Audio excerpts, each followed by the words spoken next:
Someone who's just back from Iraq is Alex Maskey of Sinn Féin. Thanks for joining us. So, in London, they're discussing the lessons to be learnt about the war. In a sense, you were in Iraq to discuss perhaps the lessons from peace here.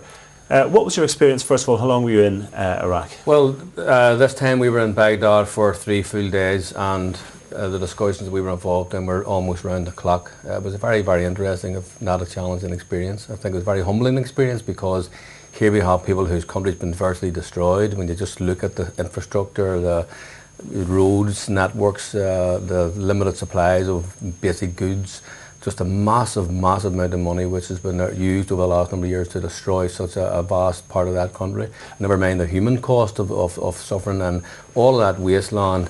And people are now trying to put that together, and they are actually looking to people from here and South Africa.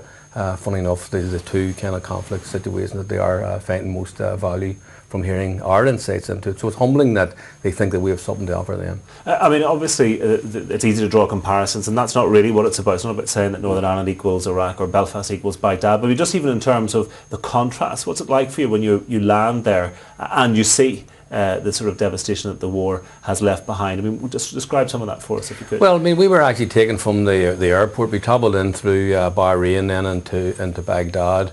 We were taken in armoured vehicles right through to the heart of the city centre of Baghdad, right through the Parliament and the main hotel, like basically your Europa hotel, but these are just armed garrisons. You're driving down through just massive concrete walls, crudely just thrown together. Dozens of security barriers of soldiers of every description, every checkpoint you were coming to, cars lined up. But in a way you were still looking at a wasteland, because even though these are big modern carriageways, years ago virtually no traffic on them.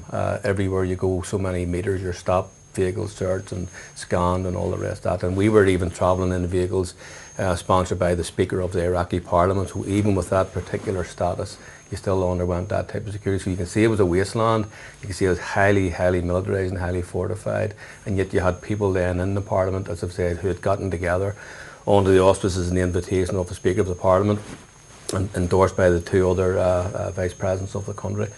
People who are coming together and who we've met, certainly I've been involved, and others from here have been involved in the last up to 3 years now, trying to put together a process which will endure, and it has had some positive impact, and we're very happy about that. When Martin McGuinness was there last time, it was about applying the lessons of Northern Ireland to some extent to Iraq in general. This time it was about the city of Kirkuk, which is a divided city but which sits on a lot of the oil riches of Iraq. I mean, can you give us some idea of how, in any way, what has happened here you could make relevant to what might happen there in the future? Well, last year, interestingly enough, Martin McGuinness and Cyril Ramaphosa from South Africa co-chaired the talks, and that was where they sealed what's called the Helsinki Agreement, because the talks were held in Finland.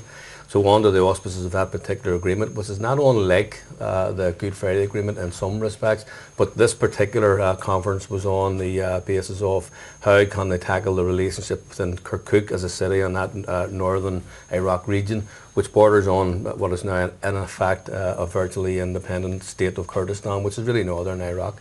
So the people in Kirkuk would comprise of a Kurdish population, Arab population, Turkmen population, and there's also obviously Christians and Assyrians and other smaller groups of nationalities.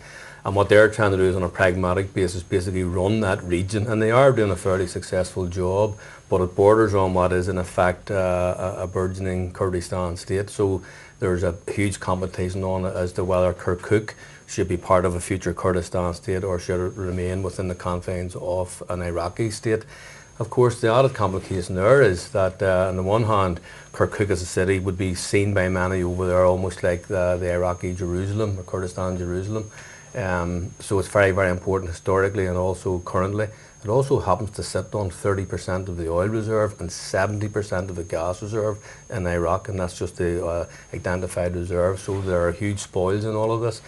Massive tensions in the 80s, I think it was, under the Saddam regime. A lot of the Kurds were expelled and dispersed throughout Iraq as part of an Arabization policy by the then regime. Now those Kurds are coming back. There's now a battle on as to how can they get their homes back, how can they get their land back. So there's all of these disputes, which are part of the peace agreement to be resolved, I have to say. So they're all identified at least to be resolved, and there's some mechanisms in place to do that. So this has been the first serious attempt to have a negotiation around what do you do with Kirkuk. And in terms of what's happened back here, I gather that they were looking at things like north-south bodies, because obviously there's a north and there's a south there, or power-sharing arrangements, the sort of things that have been put in place here as a possible model for handling that area. Well, it was uncanny because you were talking about east-west relations, north-south, internal relations, as it might have been called by some people from here. Obviously, what we were trying to look at, can we explore a process of dialogue between those in Kirkuk with the Iraqi National Parliament? How do the Kurds get involved in what is really this Kurdistan state developing? How do they relate to the Kurds? So it's very similar to our north-south issues. There are constitutional questions which is again addressed in the Helsinki Agreement. So it's about how do we build on the relations and how do we build within the Helsinki Agreement. Thanks very much for your insight into that in Iraq. Just one other question on another issue. Matt Baghdad today indicated that he thinks he can get about 600 police officers